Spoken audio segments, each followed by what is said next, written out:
Dear students, now I'll discuss with you one very important organization, international organization, in whose formation India played a vital role. I'm talking about NAM, the Non-Aligned Movement. It was a major change in India's foreign policy. On 8th March 1949, Pandit Jawaharlal Nehru said, "We have nothing to do with the world affairs as it is their internal affairs." The non-aligned movement is a movement of 118 members representing the interests and priorities of developing countries. They represent nearly two-thirds of the United Nations members and comprises 55% of the world's population. Indian Prime Minister Pandit Jawaharlal Nehru coined the term non-aligned during his speech in 1954 in Colombo in Sri Lanka.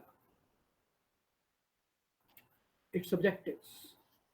The aims of the NAM is initiated at the Belgrade Summit in 1989 are to promote a transition from the old world order based on domination to a new order based on freedom, equality, and social justice, and the well-being of all, pursue peace, achievement of disarmament, and settlement of disputes by peaceful means.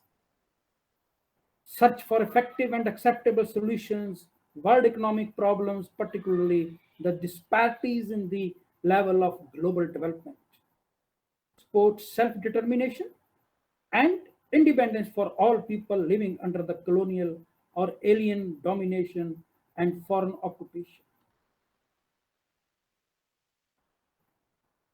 Principles.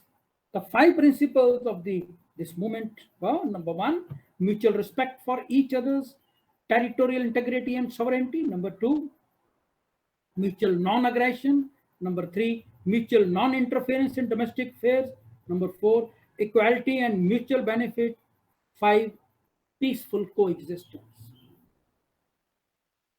During the Cold War between the USSR and the Eastern Europe on the one hand, and the USA and Western Europe on the other, the world split into the two camps. During the 60s, a third group came, that is non-aligned movement, made up of countries that had gained independence from the European empires in the period after the World War II. The movement tried to act as a stabilizing force between the two superpowers blocs, as well as giving its members a more powerful voice through unity. The movement was founded by the Indian Prime Minister Jawaharlal Nehru, Ghana's Prime Minister Kwame Nkrumah, Egypt's President Gamal Abdel Nasser, Indonesia's President Achmed Sukarno, and Yugoslavia's President Marshal Tito. Leaders from 25 countries attended the first official meeting at the Belgrade Conference, Yugoslavia, in 1961. During the Cold War, members of the non-aligned movement were generally the targets of the US imperialism and the Soviet imperialism, as both the US and the Soviet Union tried to attract non-aligned countries into their respective camps. Monetary aid was given to developmental projects such as the Soviet funding of Egypt's Aswan High Dam project during the 1960s. The non-aligned movement was not a strongly unified group like the NATO or the Warsaw Pact, and its members were weaker economically and militarily than the superpower blocs. Therefore, although its members were able to increase their status through unity and cooperative voting in the UN General Assembly, they were never able to challenge the dominance of the two superpowers.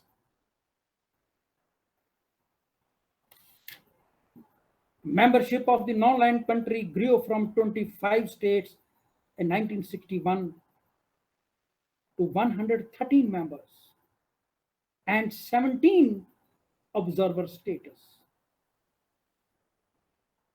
The movement's Members are drawn basically from Asia, Africa, South America, Central America, and the Caribbean and the Middle East. Yugoslavia up till 1992 and Malta are the only European members of the non-aligned movement.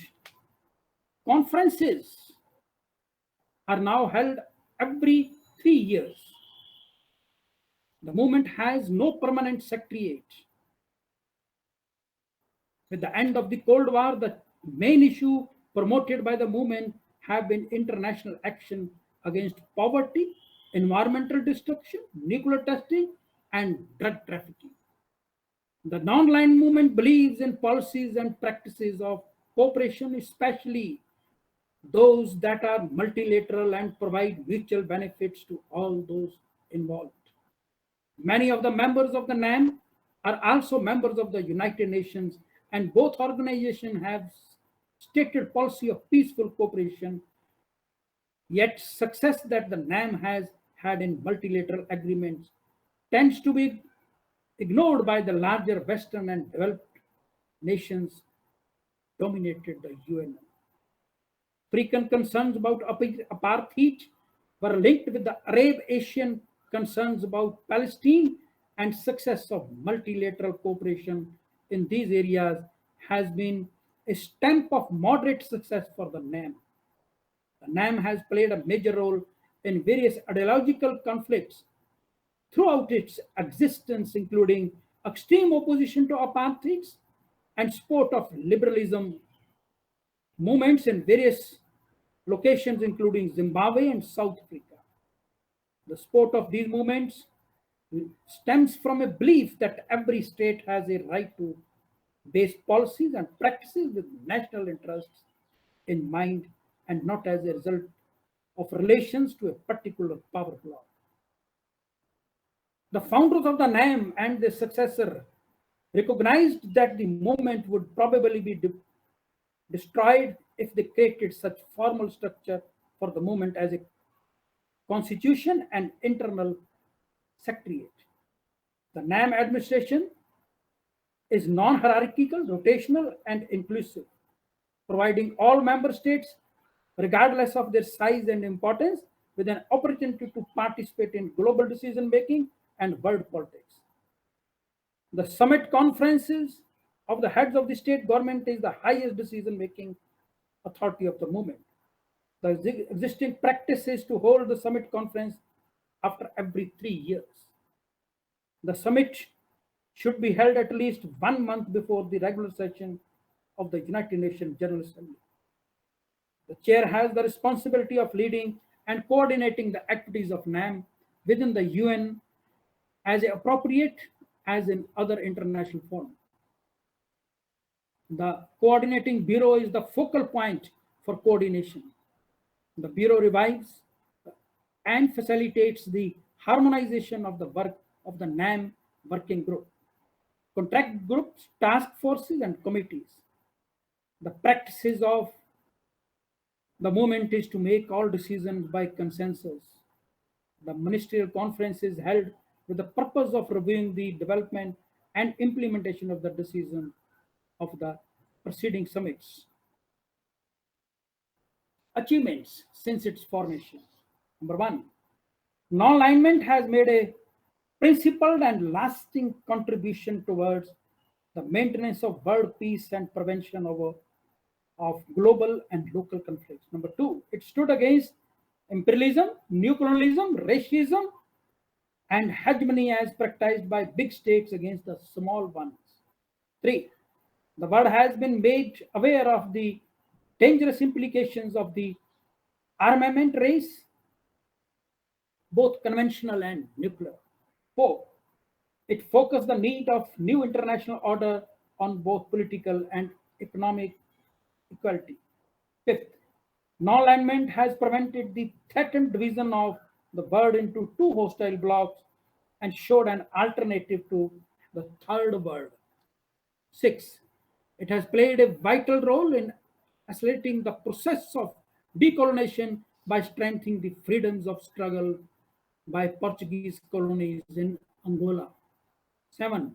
It has ended the monopoly of Western agencies over the news dissemination services. 8. It has undertaken collective responsibility in economic and industrial development of the South. 9. It worked for the scaling down of Cold War. 10. Apartheid has ended in South Africa. 11. Palestine Liberation Organization has founded its government in the Gaza Strip. 12. The war between Iran and Iraq has ended with the persuasion of non-alignment. 13. The role of non-alignment is saving Congo from the civil war that broke out in 1960 as a result of the consequence of the capitalist section in the Congo is the main achievement. Now, some of its failure. Number 1, they had an outdated philosophy and the thinking. 2, it lacks the good leadership. 3, they don't have any economic agenda.